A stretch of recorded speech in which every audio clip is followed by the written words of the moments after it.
Well, hi class. Welcome to this next week's lecture. We're now asking the question, am I called to plant churches? So last week we looked at kind of God's vision and the five phases of starting a new church and actually going from a vision to a movement so we can multiply churches. So kind of an overview of that. And we want to break those down into small sections. So we are this week still in the Envision stage. We are still, before we're getting ready to move, before we're getting ready to make some strategic plans, all those things. We're going to talk about today about the kind of necessary steps to get to that point. And so the two things that I'm going to talk about tonight in this lecture are the assessment process and residency programs. I've gone through both of those. I have a little experience on both of those. And then this week, you're also going to listen to lectures on Are You Called to Plant Churches with Will Plitt, and also another lecture on character from a church planter named Ben Rudolph, who has spoken at Piedmont Chapel before, so he's no stranger to you. But he's going to be speaking on the character of a church planter. So we're kind of talking about assessment, residencies in this lecture, and then calling and character in another two. Those are things that really are at the forefront. Everything really begins with those four concepts: calling, character. We'll talk about some capabilities and stuff as we go, some strengths, but that's kind of it's woven into the assessment. Then I'm talking about assessment and residency. So the assessment process is basically how do we assess or know that this individual is ready to step into a work such as church planting, church revitalization, or church replanting? And so an assessment is basically usually has two parts. There's a paper part where you're filling out a lot of answers to a lot of questions. You are maybe doing some like a disc profile or personality test, spiritual gifts tests, and other types of questionnaires, maybe even a marriage type questionnaire. My wife and I did the Prepare and Enrich for our assessment with the North American Mission Board, and so it assesses the health of your marriage. So there's a paper part, but there's also an interview part, and so this the mission board or the church, whoever's doing your assessment, they get your paper results and they have time to work through those, and then you sit through some type of interview process. So I kind of want to go through that for a little bit, and then we'll talk about how that translates into a residency program. So usually, most cases, most churches do the assessment first, and then into the residency. So for example, see, this was back in 2012. I think late 2012, early 2013, I did an assessment from 121 Church in Winston-Salem, and they used Plant NC was the kind of the Church Plant Network's assessment process they used, the paperwork. Answered the questionnaires, about 13 pages of questions they gave me, and once you type out the answers, it got closer to 20, 25 pages long. I submitted that to the elders of 121. They reviewed it, they discussed it. My wife and I had lunch with the elders one day, and they went through some of the questions, and then they debriefed and they approved for me to start the residency, church planting residency at 121. And then my next assessment was when we were really starting to get ready to make some plans to move to Calgary, and we had visited the city just to kind of say, okay, do we want to pursue this? Once we said, yes, we're ready to at least go through the assessment process. We weren't 100% yes on this is where we really feel like God is leading us. We were still working through that ourselves. But the assessment that the North American Mission Board did gave us some time to answer some even more in-depth questions, to go through another round, and to be interviewed by many leaders from both here in Calgary and from the North American Mission Board, which is through the Southern Baptist Convention. So that round of assessment was a little bit different in that instead of it being done by one church, it was done by a mission agency. And that mission agency made a recommendation that the local church could either accept or reject.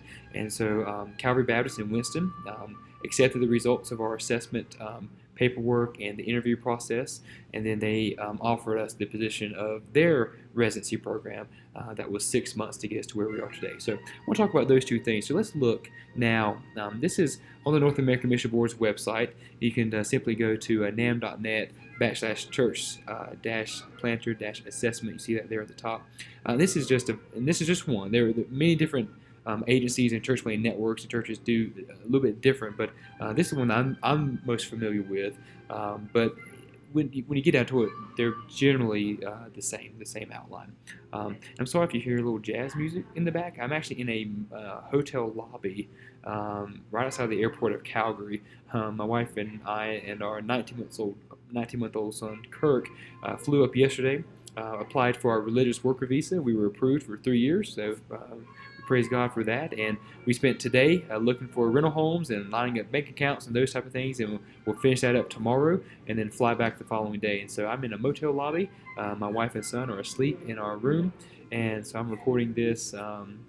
In the place that's going to become our city in just a few weeks. So if you hear some jazz music a little bit in the background, I apologize. If you hear some other talking or other things, I'm in a motel lobby. So if I get a live interview with somebody, we might make it really fun. So anyways, so I digress. Back to the assessment process. So sorry, I'm getting some text messages as well. I'm trying to line up rental homes. Anyways, the assessment process, the way NAM did, they did a pre-assessment. This is you do an application online through their Send Me portal. You type in, you choose interested in church planting or becoming a church planter, and then they go through the process of sending you some paperwork, things that you fill out. And so the paperwork lets them do a background check. It answers a lot of questions, and then you go to a retreat after you've submitted that. And our assessment retreat was actually, they try to do it in the city you're going to be planting in, or at least in a close city to where you'll be. So I was able to do ours, and both Jill and I came, my wife and I, we came here to Calgary for 3 days, and 2 of those days were for the retreat.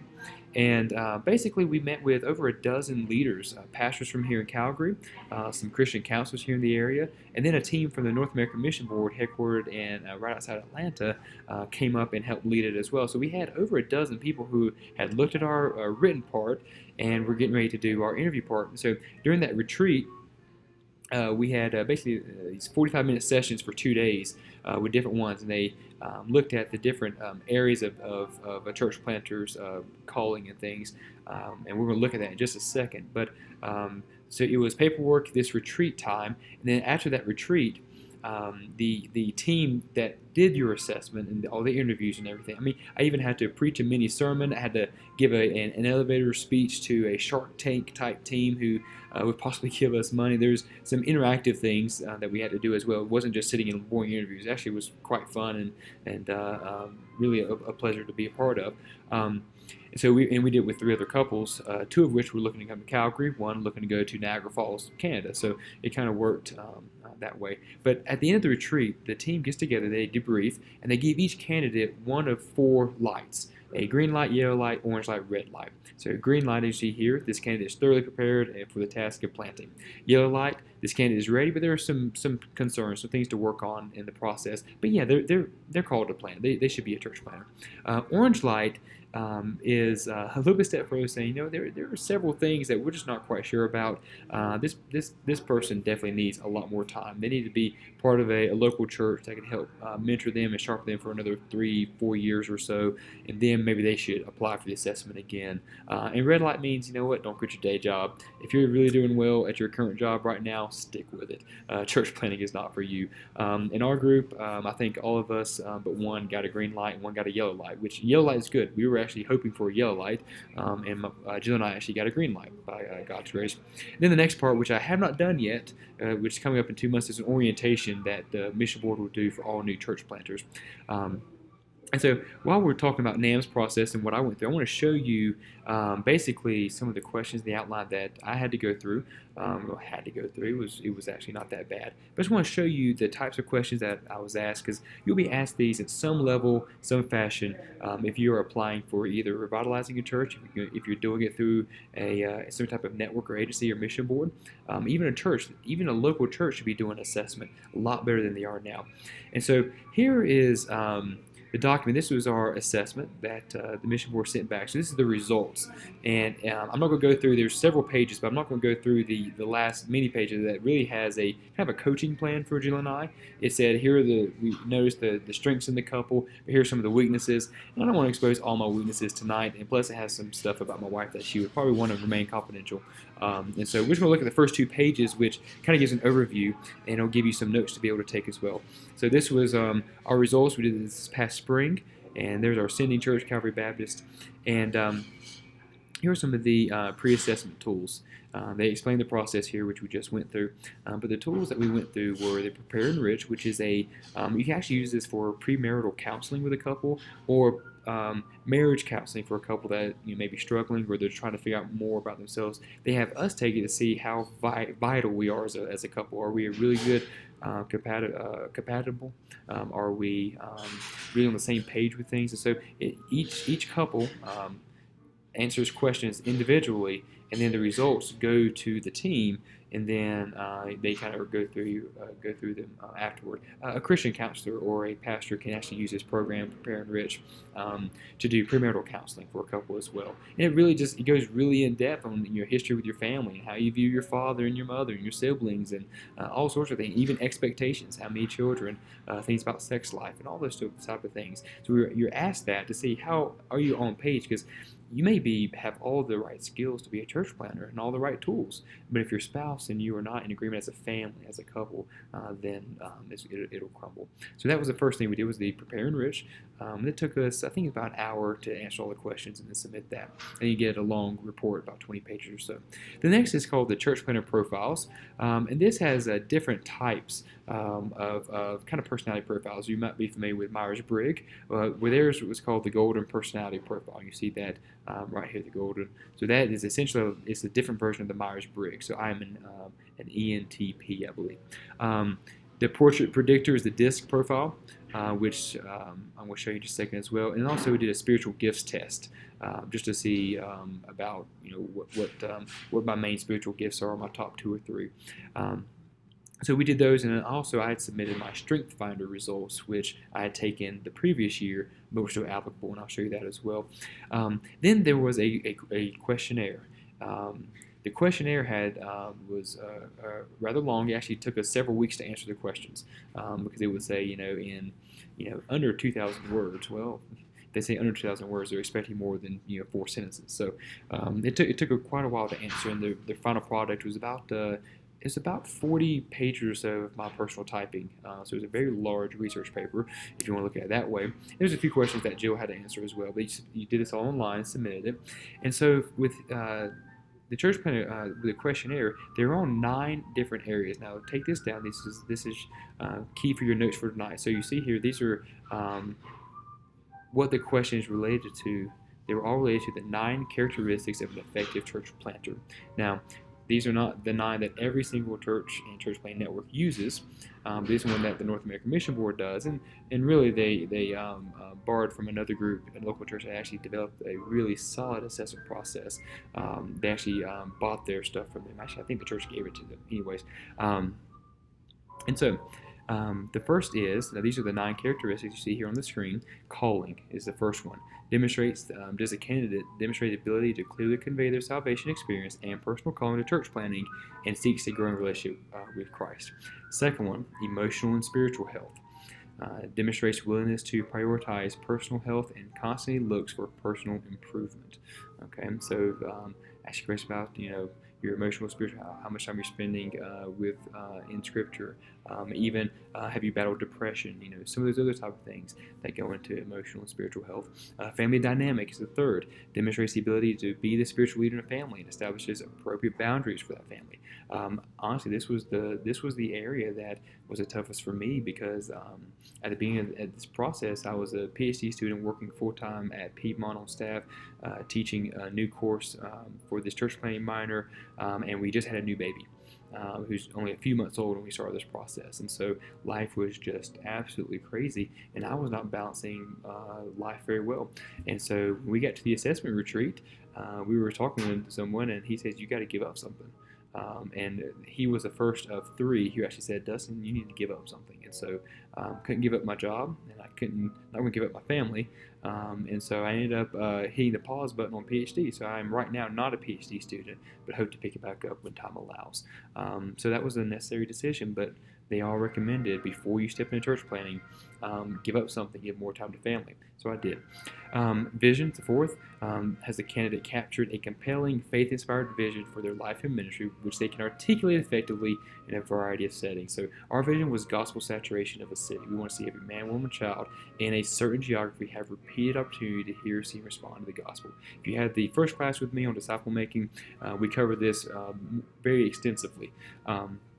But do you have a vision? Do you want to just get a new church started, or do you want to reach a city? Now, getting a new church started is essential to having that happen. But as we talked last week, we want to go from a vision to a movement. We want to see many churches planted. We want to see churches multiplied, not just one new church established, which is a great thing. We're working right now to get one new church established in the next year, but we can't stop there. So is your vision as big as God and His city? Leadership demonstrates the ability to draw others to themselves and empower and equip them toward achieving specific goals. In this, for leadership, I had to have others who I've led actually submit almost like a questionnaire for me as well. So part of this process, I had to have others who had led me and others who I had led. Had to actually answer questions and submit those as well and give me ratings. What number is this? 1, 2, 3, 4, 5. The sixth one, communication. People listen to and respond to them in and out of the pulpit. So are you effective? Not stellar, not awesome, but are you effective in communicating the gospel, both from behind the pulpit and in a coffee shop conversation, sitting across from a dinner table, or just being out and about talking with folks? Are you able to communicate articulately and well? Missional engagement demonstrates a bold drive to share their faith with others in order to expose them to the gospel. If you're not willing to share the gospel with strangers, you are not called to church planting. I'm sorry. I just want to say it like it is. If you are not willing to do the work of making disciples, meet new people, no matter where they are in their background, and share the gospel with them, and think of new creative ways to get engaged with the harvest, with lost people, then church planting may not be your calling. You may have another role for a local church. But specifically here, we're going to talk later in the course toward the end that your role transitions. You're at first very much an evangelist, but then you become a trainer of evangelists. So missional engagement is another area that you're questioned on. Disciple making demonstrates an ability to develop and implement an intentional discipleship process. So we talked about discipleship pathway in the last class. So how am I was being assessed, how do I plan to take someone from lost to leading? And so they ask, what does that look like? Have you done it before? Have you discipled others before? And so I will say that again, if you have not discipled someone one-on-one, if you have not discipled people in small groups, then church planting is not for you yet. Right? And then social skills. I'm socially awkward. For those of you who know me in person, I can be extremely awkward, and it's just me. But do you, and this is a little bit easier for me as an extrovert. But can you go and make relationships with new people? Can you strike up and keep a conversation with a total stranger? And my awkwardness helps me do this. And so it often gets into interesting conversations. But actually yesterday, within an hour after we landed and was approved for our visa, we were starving, we were straight and got lunch. And there was a local Calgarian who had an accent. His name was Pierre. And he started asking us some questions. He was sitting at the table behind us, and he and I struck a conversation about the gospel for the next 20, 25 minutes till we had to go back to work, which was across the road. And so he was excited that we were coming to town because he said that he had a lot of questions that he was wondering about life, and he had a brother who committed suicide, and just a lot of other things he was dealing with. His marriage was crumbling, and so he said, well, I don't have any answers for the problems I have. And I said, well, I might know a few. And so even though I'm not the most socially adapted person, what I would call, are you okay with taking initiative and connecting with new people? Because in a church plant, that's what you're going to be doing a lot. The goal is for you to plant a church in a place that doesn't have a gospel community happening. Okay, so can you demonstrate that? And so here's a little bit of our report. We were given the green light, the ready. So we were given the green light, and so our preparedness said we revitalized our marriage. They had some recommendations, some things that we worked through, and I actually have talked to a marriage counselor about some of those so that I can be a better husband for Jill. It's actually with Dr. Gary Chapman, who wrote the 5 Love Languages book, did a couple of counseling sessions with me as well. So my golden personality was an ENTA, which we're going to look at in a second. My portrait predictor, the DISC profile, I was a big I. And then my ISA overall score was a 63% for church planting, entrepreneurial ministry experience, and relational evangelism. You see how the relational evangelism is really low. A lot of that is because a lot of the questions were, have you preached at a mass event and many people came to know Christ? Haven't had that opportunity. So I had a lot of questions like that. So didn't do so well here. Just know I do love evangelism. Um, so here are the green lights with a little bit more description. So you do want to know what these are. So green light means ready, yellow light is ready with conditions, further development needed is orange light, and then red light is cautioned. Okay, so just know that that's probably like a matching type thing on your weekly quiz. All right, so this was basically a summary. So let's look at some of these questions now. So here's my assessment document. This is actually, I think, 78 pages total, but it's all the things I filled out compiled into one big document, so that I could send this out. So here's everything that it includes: is my send me profile, which is a lot of basic questions, my multiply group questionnaires, which fit those 9 categories we just discussed, and then the church planter profile, which was the initial screening assessment, the 63%, the coaching guide, which has some points for that, the golden personality profile, portrait depictor, strengths finder, and spiritual gifts inventory. So all those are included in this one document. So I just want to give you an overview. I want to show you some of the sample questions. I'm going to go quickly through a lot of it because it's 78 pages, and I'm not going to take 7 hours of your time to make you go through this. I want to see the type. I want you to just get an idea of the types of questions that you'll be asked in an assessment, whether you're revitalizing or planting. So this is basic information, contact info. They do all this because they actually ran a background check. And so that's why it's lists all previous addresses, and there's also a question about marriage and different things like that. Your sending church. We were Southern Baptist, and so that we were asked that. How long we've been a member. Let's see. Have you ever been arrested, filed for bankruptcy? All those type of things. And then they did a background check on me. That's very standard. So now it gets into a little more of the questions related to more of the background, but a little more on a spiritual note. So how old was I when I was saved and baptized, and also my spouse? They wanted me to answer a question about my conversion experience in 2 to 3 paragraphs, including the circumstances of your conversion. So how I was led to Christ. So that was when I was 11 years old, or around 11, and so 11 and 12. And so I kind of just explained how I came to know Christ and what that means. Then my understanding of baptism in 2 or 3 paragraphs, so what I believe about baptism, and so I answered that. And then my call to Christian service, which why am I in ministry, period. I've said in many of our classes, and I'll say it now, I really believe that our first calling is not to be a pastor or church planter or youth pastor or children's pastor or anything. Our first calling is to make disciples. But God wires us to do that in a role in a local church, if for those of you going to full-time ministry, or for a role outside the local church, dentist, doctor, garbage man, barista, so forth. We all have different roles in the church, different gifts for the body. Our number one calling is to make disciples, but our secondary calling is more of a vocational calling than how that relates to our family. So they asked, why do I feel led to be in vocational ministry? So I shared my experience of being in high school and a mission trip. I grew up in a pastor's home, and just really felt like that was where I fit. And so that's what got me going. And I started at Piedmont as a youth ministry major, and then once I got into seminary, transitioned to missiology, which led into a field in church planting. So it's all about how God has kind of wired us and how He leads us through.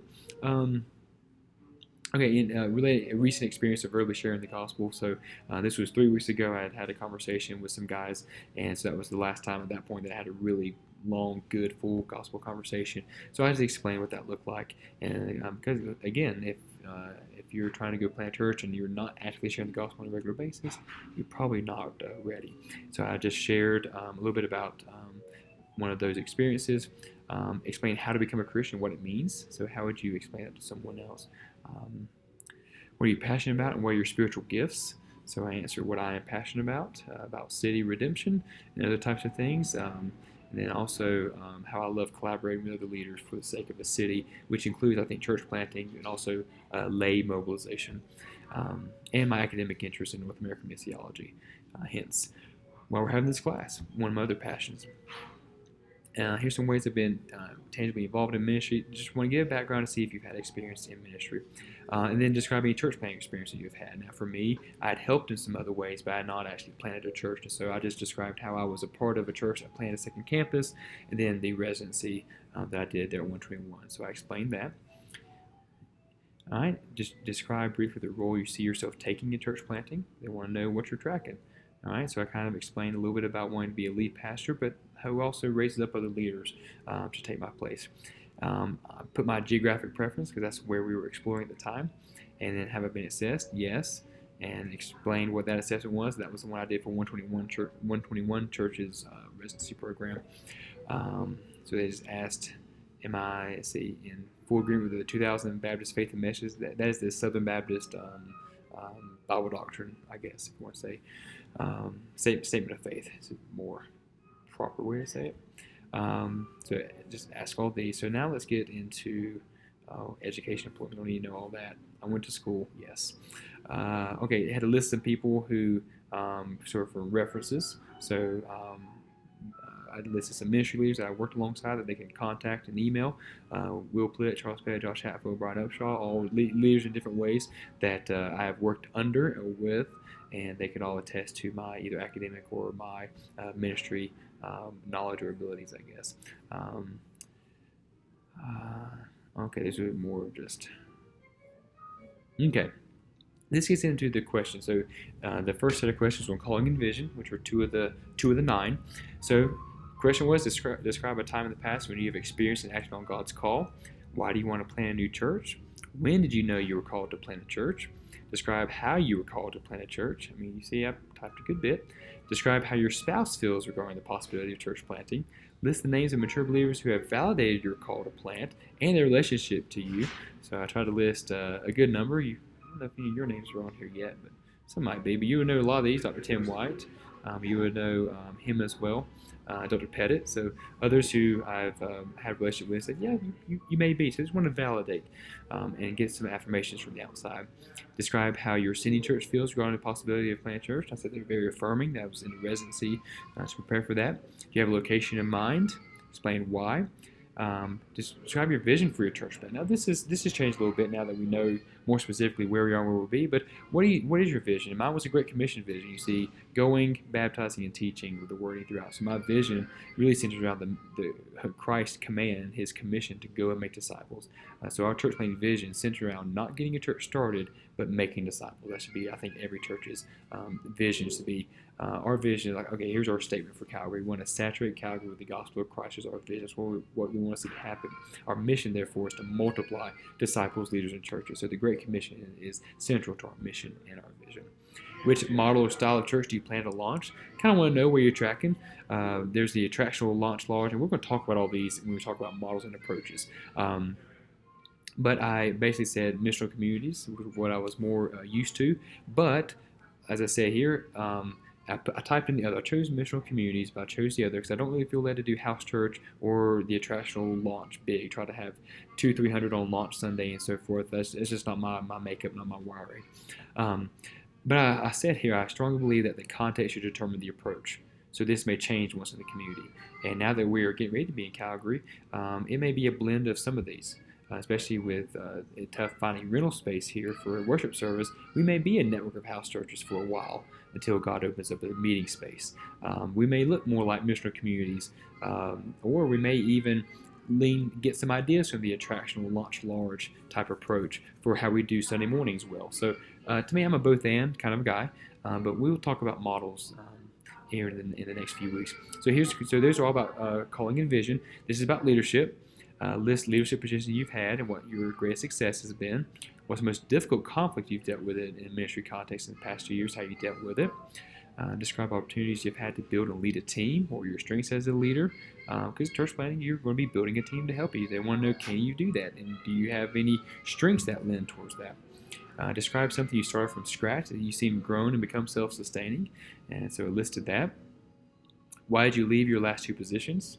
That's a very good question to ask. Were you mad and you just left? Well, church planting is probably not for you because it's going to be even tougher than your last job. But why did you leave your last 2 positions? Were they healthy? For us, it was actually to pursue church planting. So I think that was healthy leading. Have you ever been dismissed from a ministry position? Who are you currently developing as a disciple or a leader? And so I mentioned one who took over our small group and another student I was discipling at the time. Let's see. All right, describe how you've intentionally grown yourself as a leader, books, seminars, people you met with, and so forth. Names, here's some academic type stuff related to leadership.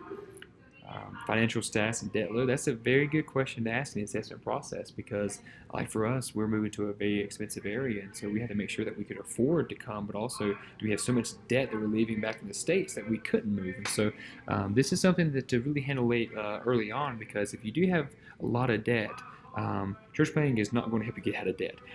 It is not the high-paying field. There are many other vocations to do if you want to earn a lot of money. Church planting is not one of them. Livable, yes, if you do it well, but there are often times where you struggle. You have to get a second job and be bivocational for a time as your young church plant gets going. So this is something to really work out with your spouse early on, or even yourself if you're single. Work this out early on. Don't start getting into debt now. My wife and I regret so much that we got to so much undergrad debt because now that we are, let's see, 7 years past graduating, yeah, 7, 8, almost 8 years after we've graduated, and we're still paying off undergrad debt from both of our undergraduate degrees. So we vowed we have not accrued any more debt for master's or even for my PhD studies. And so we've only done what we were able to do. But even our debt now is a little bit crippling because trying to move to another country, and for us, we always have this debt of several $100s a month that we'll be paying back for the next 3 to 4 years while we finish that off. So stay out of debt if at all possible. Listen, stretch out your undergrad longer and have a job. That's why I wish I did my undergrad in 3.5 years. I should have taken 5. I should have slowed down, still did full time, but instead of doing 18 to 20 hours, I should have done 12 to 13 or 14. Took my time, worked a job, and able to pay for school as I went. Even though my parents helped a little bit, they were only able to help some, and then the rest I did work some, but I didn't work full time. I should have worked a little bit more and pay that off. So anyways, a little bit of advice for you because once you get into church planting, you're going to find out that having a debt is going to really be tough at the beginning. We've been able to work ours out so far because of my wife working. But if she no longer has that job, her part-time job there for Piedmont, if she loses that, then we're a little bit in a bit of trouble. But anyways, God will take care. All right, the missional engagement and planting questionnaire. Describe how and when you gave your life to Christ, and basically copy and paste it from the above. How well you relate to unbelievers, and provide examples. This is a great question to be asked early on. Do you like hanging out with unbelievers? We actually quit our youth pastor position back in 2012 from Bethany Baptist because we were building relationships with unbelievers and having me and them over, and I was struggling balancing my time between my youth ministry job, time with students and families at the church, with a lot of unbelievers who were asking me to do things all the time. And so I was struggling which one to balance. And ultimately I said, well, God's bringing a lot of unsaved, and He was teaching me a lot about evangelism and different things. And so, but one thing I will say as we look at this is we probably won't be able to touch something like this as much in the rest of the class. But when you're relating to unbelievers, realize that sinners sin.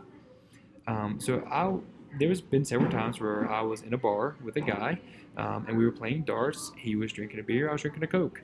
I was doing nothing illegal, nothing sinful, but I went to his place where he was most comfortable, and we played darts, and we talked about the gospel. We talked about life, and he was as far from God as you can be.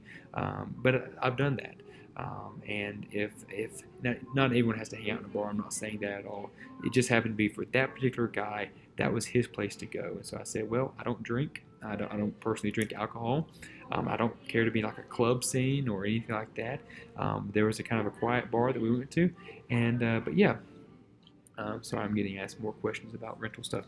But anyways, if you can't relate to unbelievers and be okay in their zone, be okay in their house, given their varied background, just realize that sinners sin, and they're going to cuss and say things and do stuff that you may not be comfortable with.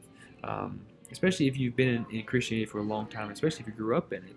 For me, there's a time when I was a kid, you hear cuss words like, oh, that person's just, they're so far from God. There's no way that person can be saved. They just said the D word. But now, as I get around, I found that my unbelieving friends respect me for what I believe. They know what I believe about alcohol, that I don't drink personally.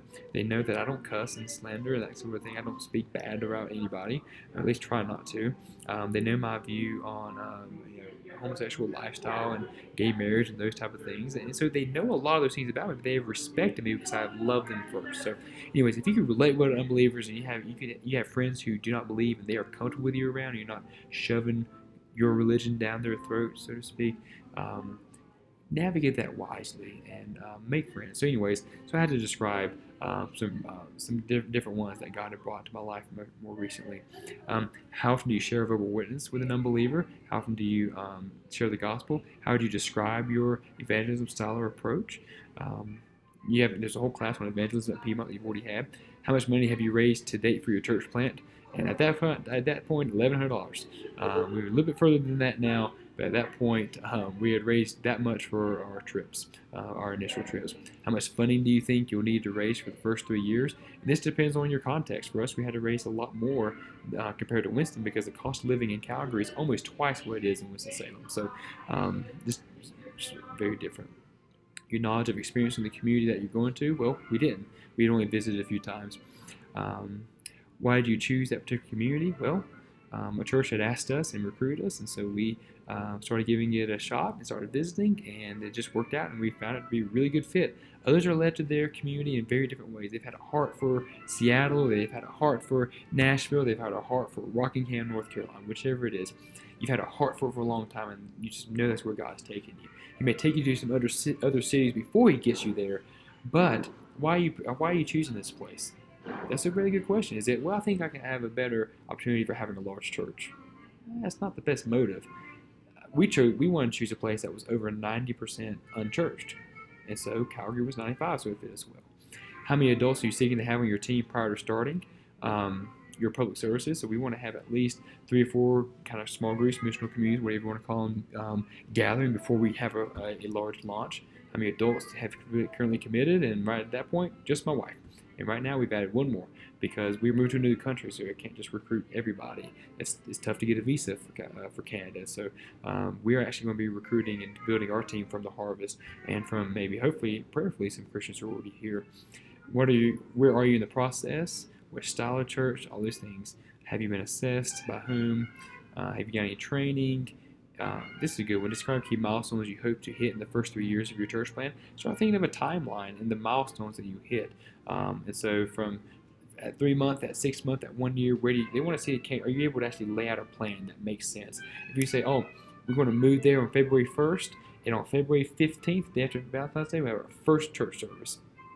Probably not going to happen. Usually you want to give yourself, you're looking at about a year to 18 months for really getting a new church started. Communication. How often do you get to preach? How much time do you spend preparing a sermon? What tools do you typically use for sermon prep? How long do you typically preach? And your philosophy on the length of a sermon? What other pastors do you frequently listen to? What do you like most about their style or approach? What do you see as the main purpose of a sermon and worship service? What do you consider your preaching strengths? What do you consider your preaching growth areas? What training have you received? So all these type of questions are just really thinking, okay, are you able to communicate from the pulpit? And then it goes into question of, can you communicate what you believe? And so here's some questions, more theological questions. Describe what you believe in 2 sentences. So you have to be concise. 1 or 2 sentences, describe what you believe about the following: God, Jesus, Holy Spirit, the Bible, heaven, hell, and salvation. And so they want to know, can you succinctly, concisely communicate biblical doctrinal truths in the gospel? So here's your emotional and spiritual health questionnaire. What age did you begin your relationship with Christ? How would you describe your walk with Christ at this time? Describe a failure you've experienced in leadership ministry. How did it affect you emotionally? For me personally, when I have had a fail, I often will, and I realize I'm a liar for this, I would resort to bending the truth to make my superiors not, to basically look more favorably at me. I was ashamed to say, oh, I'm not as far along in the project as I'm supposed to be. And so that was a sin issue of mine. But it's how I handled failures. Not really good. List 3 words or phrases that best describe your personality, which are a challenge to you. Describe your work-family balance. I've already kind of talked about that a little bit more. What do you do to refresh and relax? Describe your relationship with your father, then your mother. How do you handle stress? And then ask questions about, have you viewed porn the last 3 years? Have you done it last year, last 6 months? Have you viewed, and then they ask questions about prescription drug abuse. Um, let's see, yeah, so they want to know, do you have anything, any kind of addictive personalities? Because these are all sin issues that they want to disciple you and help you through. And so I was very open that I have a past with pornography addiction from high school and even into college some, that has hurt a lot of people along the way that I've tried to rectify, both in repentance and in seeking forgiveness from family and friends and my wife. And so that is my temptation, but God in His grace has helped me through, work through that, be redeemed from that. And I have accountability partners and friends and my wife who are helping me continue to fight temptation. So I never had a prescription or even an alcohol or tobacco type addiction, but some may have. They want to know this when they do assess you. Remember, this is what I filled out before the interview times, and so they want to know. And so they talk more about my addiction to pornography and how I was handling that. So they wanted to know so that I can be spiritually, emotionally healthy to help plant church. Is there an area of life where you continually struggle with guilt, shame, or low self-esteem? How do you handle that? Okay, so that's the end of the question. So that's page 44. So that was 44 pages worth that I typed out for that part of the questionnaire. And there's all covered the 9 characteristics that we just looked at. And so you'll be asked those at different levels, different questions, but those are just a sample now. You're not going to know those type of questions for a test. Okay, I'm not going to ask you those. I just want you to see and get an idea of what it looks like. If I can find a blank document of that from somewhere, I'll try to send that to you as well. But many different groups do many different ones, but they are kind of follow the same track. There's my ISA score. We just talked about that a little bit. Here's my coaching guide that encouraged me to do more. Here's my golden personality type profiler, which I was given. Let's see, it was a long. Okay, I'm an ENTA. I'm extroverting, intuiting, thinking, adapting. So ENTs are highly dynamic individuals who are typically happiest living on the edge of the future. That scares my wife, who is a very well planning accountant. But yes, I like to live on the edge of the future. I'm always thinking ahead. I'm always the more visionary cop in the clouds. But it also gives some of the precautions of being this type of personality. So this matches up with the ENTP for Myers-Briggs. So this is an ENTA by this questionnaire, but the Myers-Briggs, I'm an ENTP, which, if you remember from our last class, and we talked about calling and different things, that this, for whichever reason, Dr. Aubrey Malfour says is one of the more popular ones for church planting. So if you have another one, doesn't mean you're not called. It just means you have to understand your wiring so that you know how that's going to affect you in planting. That's all. It doesn't mean that I'm the perfect one because I am an ENTA. It just means that I have to be aware of a lot of things. Because I'm an extrovert, I need to learn how to better relate to introverts and so forth. So, anyways, that's always a good test to take, even for any kind of leadership position, especially ministry related. And there's my growth opportunities. I need to keep a balance on things, remember the importance of feelings. Sometimes I can overlook people's feelings and not even care about them, which is bad. Okay. Let's see. What's the next one? This is more just explaining. This is just more these are just going in depth in what the report brought out. Here's my portrait predictor for me. This is what brought me to. I'm in high I. I am influencing, persuasive, and enthusiastic. Those of you who know me in person, you're probably like, yeah, not him, but that's what the test said. But for church planters, they're looking for someone who's a D or an I, usually. Usually the S and the C, they are better at more like an executive pastor or behind the scenes type role, just because of how they're wired. Not because anything negative bad against you, if that's how you're wired. It just means if you're going to be on a church planting team and a church planter, just know that you'll do well paired with someone who's a D or an I, and working together. So right now, because I'm an I need someone who's an S or a C on my team to really help me. And so we're praying that God will bring that. So anyways, that's a disc profile. It's always a good thing. This is my first time actually taking it. We don't need to go through all that. And I is an idea implementer, promoter, mass motivator, collaborator, architect. I'm a major collaborator. If you know me, I'm always networking with others, trying to see how we can work together for a common good. So this actually very scarily predicted me quite well. Strength Finders. So this is something I took with the state convention years ago, actually about 2 years ago, but they were still applicable. So these are your leadership strengths. So you lead out of your strengths. So my top five are belief, connectedness, responsibility, included ideation. I don't know if there's any testing on which are the best top five for a church planter or top 10 or anything, but these just really help you know where your strengths are, and you work out of your strengths. You lead out of your strengths. So Strength Finder, this is actually a book that you will do if you're in the program for church planting, North American Church Planting Minor at Piedmont. You will buy the Strength Finder's book, and there's an access code in the back. You will take the test as part of your practicum, and then you will report back on it later. And actually, you and I will discuss your top five and how that relates and the questions you have. And it gives you, kind of helps explain, here's your strengths, and here's how to understand those and what to be aware of. And so it's a really good thing. You will actually take this test if you do the church planting practicum. So you'll buy the book and take it, which is really good. I've done it twice, and it's very, very helpful. So here's a report that it gives back, and it just shows what mine are. You don't need to see all that. It'll bore you to death. Here's the last one we'll look at, is spiritual gifts. And so there are many different types of spiritual gifts inventories. In the disciple making class in my 304, we actually have had you take one of these tests at the end of the semester to kind of see.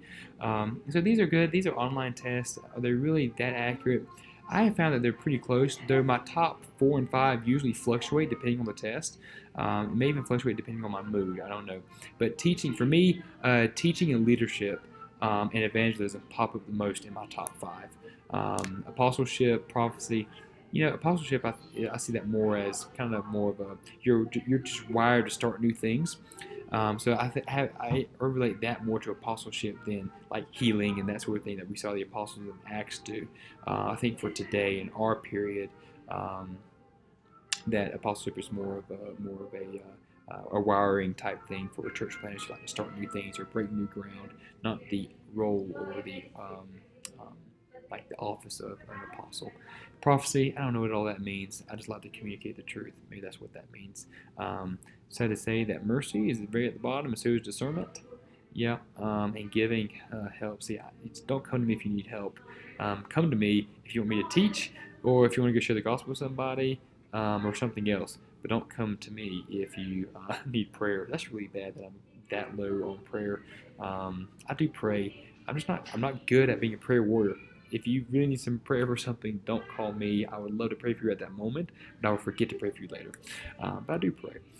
So anyways, and the rest of the test just kind of explains each one of these, so you can kind of go down and see what each of them are. It's a very, very good test. Let's see, where do I want to get? I want to go here next. All right, so that was a little bit about the assessment process. Now, we just spent a long time about assessment, and we want to spend a little bit of time on residency, simply because after you do all the assessment process, they are testing you to see, okay, does this individual seem called to be a church planter? Does that seem like the right track? And they assess you because they're out for your best interests. They want to interview you and make sure that you are healthy enough and on a good, you share the gospel, you have leadership abilities, all those things before you step into it.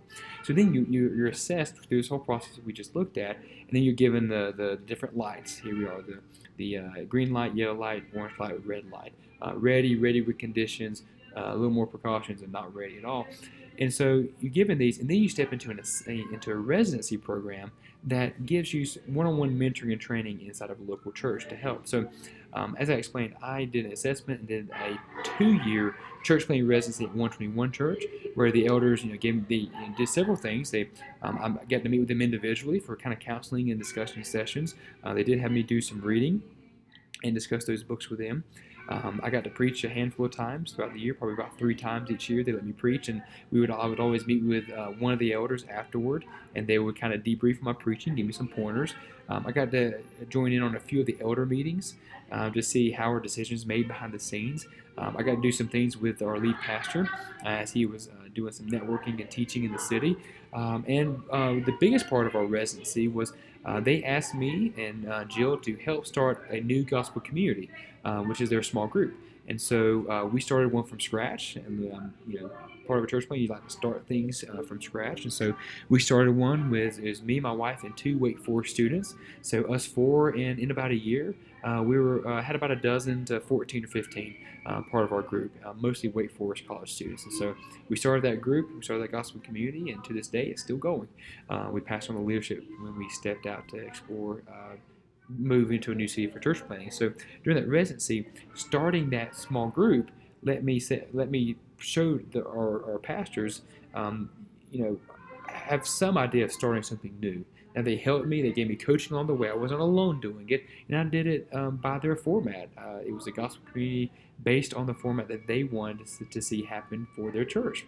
So I did it under them with their coaching and follow up, and then we led that group.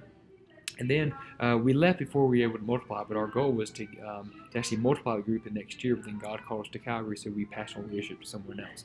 So, anyways, that was part of my residency. Then I did the second assessment that led us to a 6 month that I'm actually right now finishing up. I got 2 weeks left, a 6 month residency at Calvary Baptist to prepare specifically for coming here to Calgary. So during that time, I've been doing some leadership development with the different pastors at Calvary.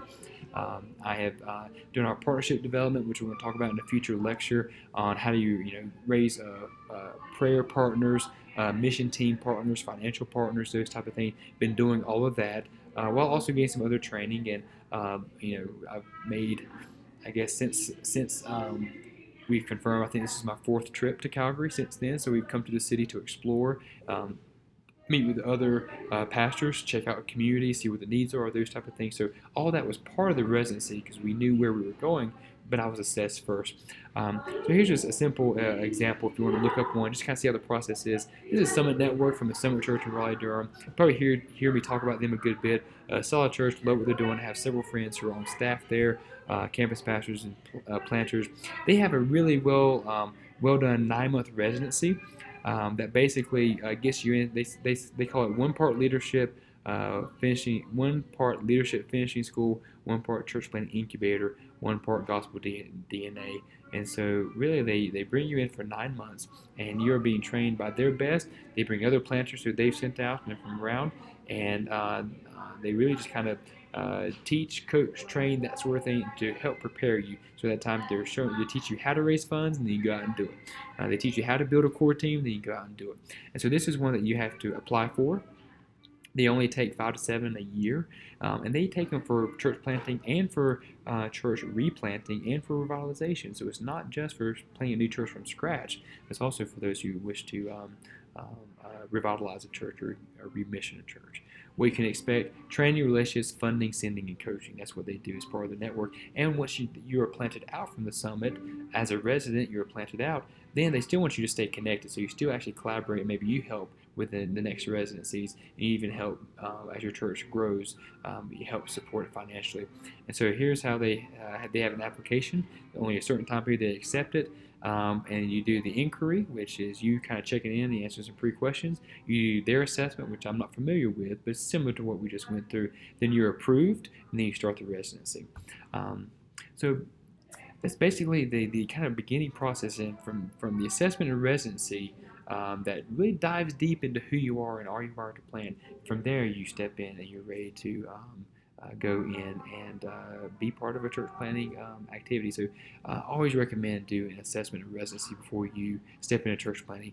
Don't just let's say you're a college pastor at your church, and you say, you know what, I just want to plant a church. And the next week you just start, you read a book about it, and then you start getting some people together. Yeah, people have done that before, yes, but there's such a wealth. Um, Assessment really helps prevent a lot of things, because you notice the question they ask: spiritual health, emotional health, spousal agreement, all those things, even your calling and your vision. If you can have others dive into you at that on those levels and really just dig into who you are, then once you do get into it, you find out that looking back, because you handled some of those issues in the past, and you know your strengths, you know your weaknesses, you know how you're wired, then it can help prevent some things in the future as your new church gets started. So I really believe in assessment. I value it so much. We will not have leaders join our church planting team without being assessed first. Even we're even going to assess our church members if they want to be a small group leader or lead some other kind of team or do something else like that. We're going to assess them on some much more basic level, but we're going to assess to see whether or not they're ready. And then we want to get them in some type of incubator, some type of environment, a residency, whatever that looks like. To really help mature them. So I really believe, especially for those of you in the class, you're undergrads. Some of you are younger undergrads, 19, 20, 21 or so forth, mid-20s. Some of you are undergrads in your 30s or 40s and you're coming back to school or whichever it is. No matter what stage of those, even if you've had 20 years of pastoral experience and now you're ready to step into planting a church, still be assessed. Even though you think you may know it all, planting is a different animal. Remember, church planting is an evangelistic method. If you remember the slides that you looked at last week, that a definition for church planting, the one I like the best, is church planting is disciple making that leads to new churches started. Okay, and so it's a very different animal. It's not just getting a worship service started. It's not just having a name on a sign and a building to meet in. It's very, very different work. I don't even know to the fullest extent what the work is because I am just now stepping into it as well. But I know it's a very different animal, so to speak, to step into church planting. So be assessed and be part of a residency. It has been now a 4-year process from us, from leaving youth ministry to now we're moving to the City God's Called Us to. 4 years of assessment and residencies and training and whatnot. So let that be an encouragement to you. And as you go forward, let me be a resource. I would love to help connect you with a good church planting residency program, give you some more assessment tools. I highly recommend it. And if you're a pastor looking to assess others, I would love to even maybe send you some further resources so that you can start assessing future church planters to be able to send out.